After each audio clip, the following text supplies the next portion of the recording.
Hello learners, today's topic is contract of agency.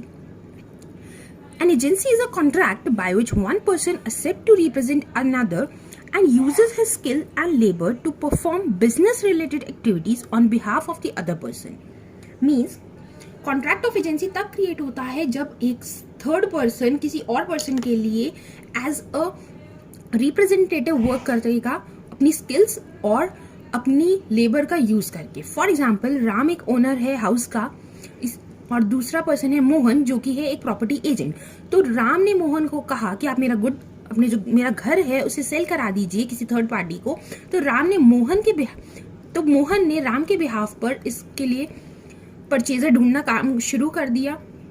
तो यहाँ पर राम और मोहन के बीच में कॉन्ट्रैक्ट ऑफ एजेंसी क्रिएट होगा क्योंकि Mohan as a representative of Ram work कर रहा है इस घर को सोल्ड आउट करने के लिए.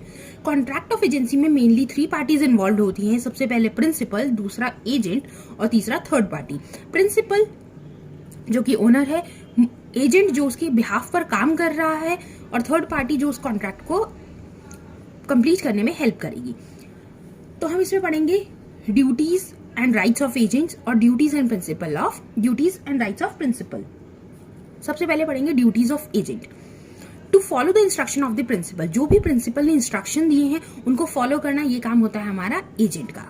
To work with reasonable care and skill and diligence, reasonable care, skill और डिलीजेंस के साथ वर्क करना. टू रेंडर प्रॉपर अकाउंट्स, जो भी वो काम करने के लिए उस कॉन्ट्रैक्ट को फुलफिल करने के लिए वर्क कर रहे हैं, परचेजिंग और सेलिंग कर रहा है, उसके अकाउंट्स को अच्छे से मेंटेन करना, ये भी काम हमारा एजेंट का होता है. To communicate with the principal in case of difficulty, अगर उसे कोई भी डिफिकल्टी हो रही है डिसीजन लेने में तो उस डिसीजन को लेने में के लिए वो कम्युनिकेट करे प्रिंसिपल से. To pay all amounts received for the principal, principal के बिहाफ पे उसे जो भी अमाउंट मिल रही है वो पूरी की पूरी पेमेंट वो प्रिंसिपल को दे, उससे कोई भी सीक्रेट प्रॉफिट जनरेट ना करे उस कॉन्ट्रैक्ट ऑफ एजेंसी से. फिर हमारी हेडिंग आती है राइट्स ऑफ एजेंट. एजेंट के पास राइट्स क्या क्या है? Rights of indemnification for pre mature breach of agency.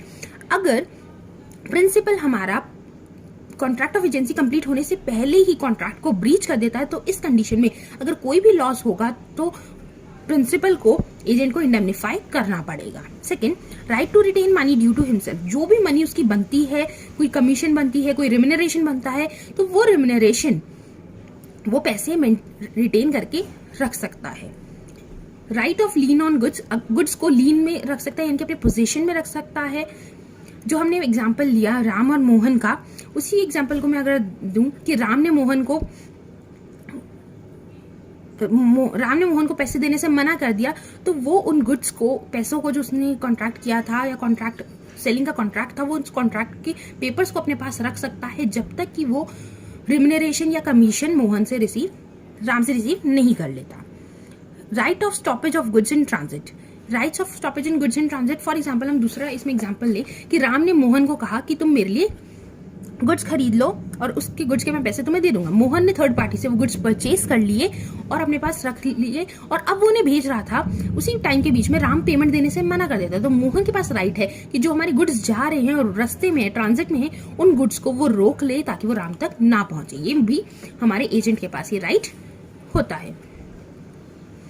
Next heading duties of principal. Principal की क्या क्या ड्यूटीज होती हैं? To indemnify the agent against of consequence of lawful act. अगर एजेंट लॉफुली एक्ट कर रहा है तो उस कंडीशन में जो भी उसको लॉस होता है उसका इंडेमनिफाई करने की ड्यूटी किसकी है? प्रिंसिपल की. और अगर वो ऐसा एक्ट कर रहा है जो कि गुड फेथ में, अपना कोई प्रॉफिट जनरेट करने के लिए नहीं कर रहा, अच्छी सोच के साथ गुड फेथ में वो वर्क कर रहा था, उस कंडीशन में भी अगर कोई लॉस हो जाता है तो भी प्रिंसिपल को एजेंट को इंडेमनिफाई करना होगा. Third one, to indemnify the agent for injury. अगर कोई भी इंजरी होती है प्रिंसिपल की वजह से एजेंट को तो उसे इंडेमनिफाई करना होगा. And the last one is to pay remuneration and other expenses. जो भी एक्सपेंसेस, कमीशन या फिर रिम्यूनरेशन बनती है एजेंट की, वो पेमेंट करने का ड्यूटी जो है वो प्रिंसिपल की होती है.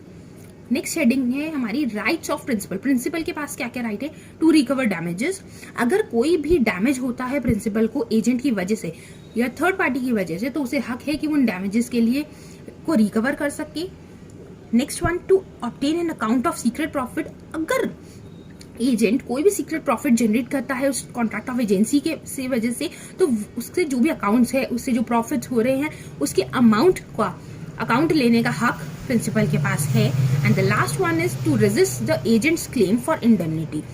अगर एजेंट को कोई लॉस हो रहा है उसकी खुद की गलती की वजह से, यानी कि एजेंट की गलती की वजह से उसे कोई भी लॉस हो रहा है और ये बात वो प्रिंसिपल प्रूफ कर देता है, तो उसके पास वो हक है कि वो मना कर दे कि मैं आपको इंडेमनिफाई नहीं करूंगा। इसी टॉपिक के साथ हमारी यूनिट नंबर 2 कंप्लीट होती है।